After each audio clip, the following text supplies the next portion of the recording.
Hi everyone, in today's video I'll be going over Lab 9, which is 3D encapsulation and preparing varied stiffness substrates. So I'm going to kind of gloss over the pre-lab reading because as always I'm going to expect you to do it. Keep in mind that I'm planning on making the pre-lab questions a little harder, so you'll definitely want to pay attention to the pre-lab reading as well as this video. So what I first want to do is kind of recap what we've done so far in cell culture.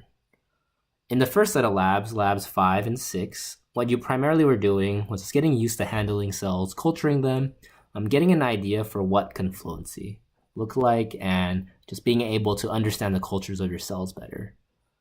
Meanwhile, or right after that I should say, in labs 7 and 8, what you were learning was different methods for assessing cell viability besides just counting. So in that, recall we have BCA, which is a protein-based assay, and then MTS, which is a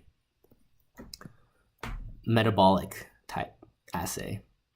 And so in both of these assays, okay, the point was that we predicted that there would be a difference in growth rate or proliferation depending on the initial seeding density. And if you recall, way back in lab 5, I kind of talked about this initially and why it was important to remember and keep in mind your different seeding densities. So instead of just changing seeding densities, as you're learning in lecture, or if you haven't already, you're going to, you can also change the environment your cells live in, right? And that's the point of Lab 9. In Lab 9, we're going to provide two different environments for your cells to live in.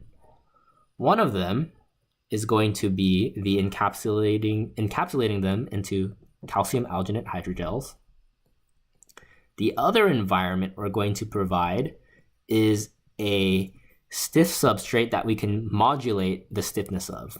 And this is going to be through our good friend PDMS. And we're going to add to this a protein to help them stick, which is called fibronectin.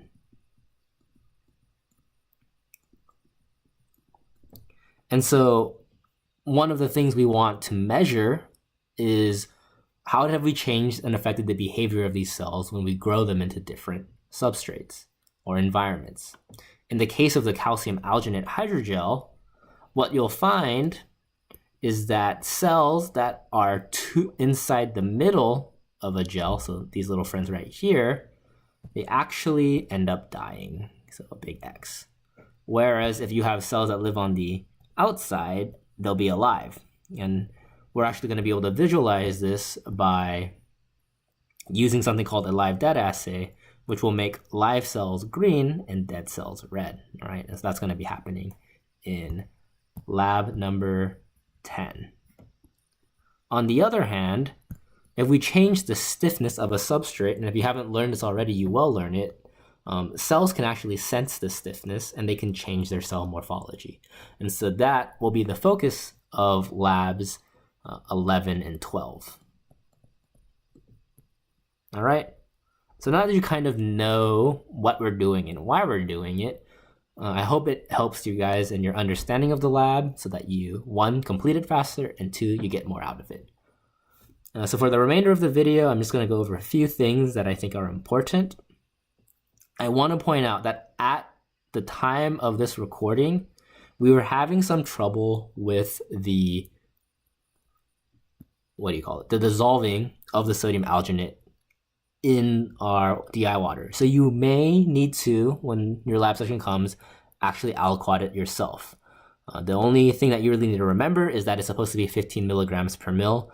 And as you might guess, it's really hard to dissolve, so you'll need to shake vigorously and use the vortex. Besides that, passaging is something you guys are used to. Step 5 might be a little tricky for some of you, but I think I've explained it adequately enough here. So just make sure you pay a bit of attention in how you seed your cells. If you end up deviating from the 1 to 2, 1 to 3, and 1 to 6 as written in the procedure here, you'll want to just record that so you can have it in your lab report.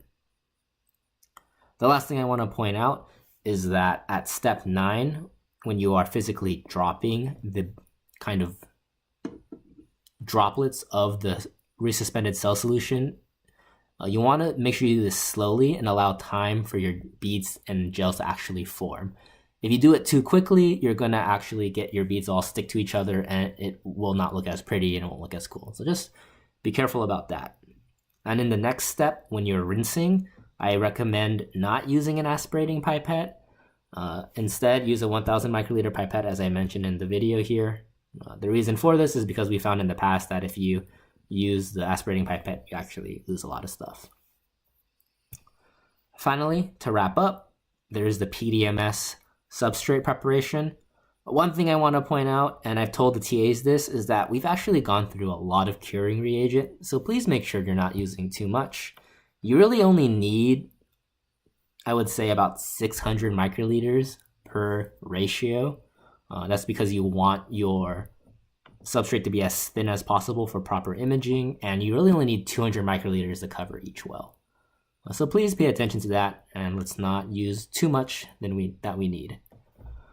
If you guys have noticed, I changed how the procedures are written, so if you could leave me some feedback on if this is good or not, just let me know.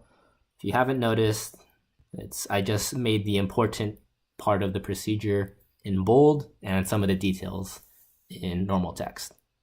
All right, so that's everything. Sorry for the long video. See you guys next time.